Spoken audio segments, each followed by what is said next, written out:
Let me tell you what I think a sign is.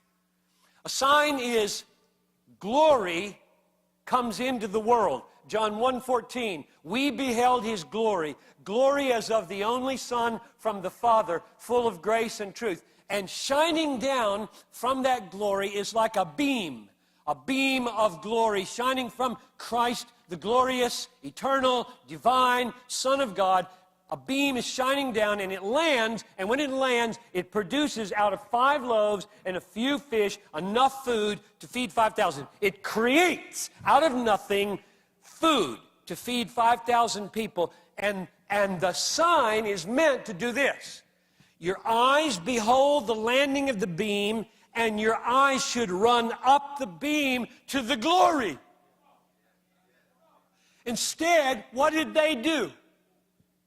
They saw this miracle and they fixated on the product of the miracle, not the person of the miracle.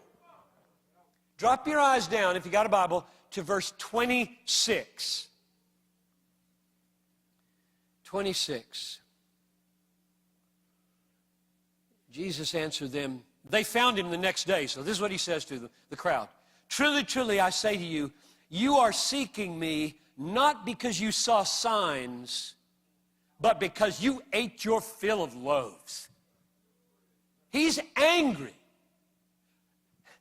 Can you imagine Jesus being angry that somebody is seeking him? Why would he get upset if you sought him? It's because they were seeking him as useful. Useful for the bread, the money, the health, the prosperity. He's useful to my stuff. And they didn't let their eyes run up the beam and say, there he is, that's my treasure. Or picture it as the sun. 93 million miles away, the sun sends out rays, lands on the earth 93 million miles away, and it does amazing things. It causes plants to grow, and it makes us warm, and it produces vitamin D in our skin, and it enables us to see beautiful things. And most people simply get the analogy: sun, Christ, beam, glory, landing, miracle. Most people just say, whoa, I love what I see. I love my skin. I love my plants that grow. They don't let their eyes run up the beam to the Son of glory, Jesus Christ. So when I said at the beginning, Jesus Christ came into the world not to be useful mainly, but to be precious mainly, that's what I mean. They didn't do it. What does verse 15 say?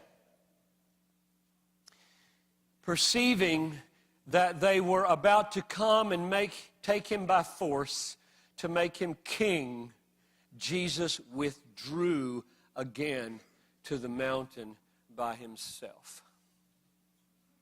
They didn't see him as precious. They saw his gifts as precious. Oh, what a useful king he will be, right? Yes. Let's have Jesus be our king. He will keep our bellies full. Jesus doesn't want that kind of a disciple. Now, I don't know how many times you get that kind of a preacher in this place, but they're all over the world. The main export from America to Africa is this kind of theology that says he wants your stuff to multiply mainly.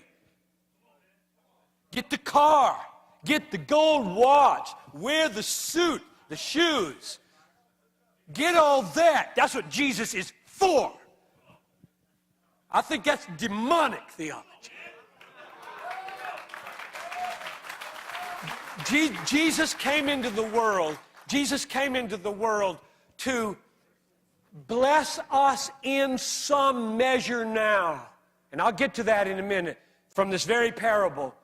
But mainly, he's trying to forgive our sins, clothe us with righteousness, make himself our treasure, seal our eternity forever, and then put us to work in the world, whether we're in prison or on the outside. And the same reality is here as out there. The main thing is here. The other stuff feels real important. But that's why I said it may be that your very presence here will enable you to see better than the people in my church can see.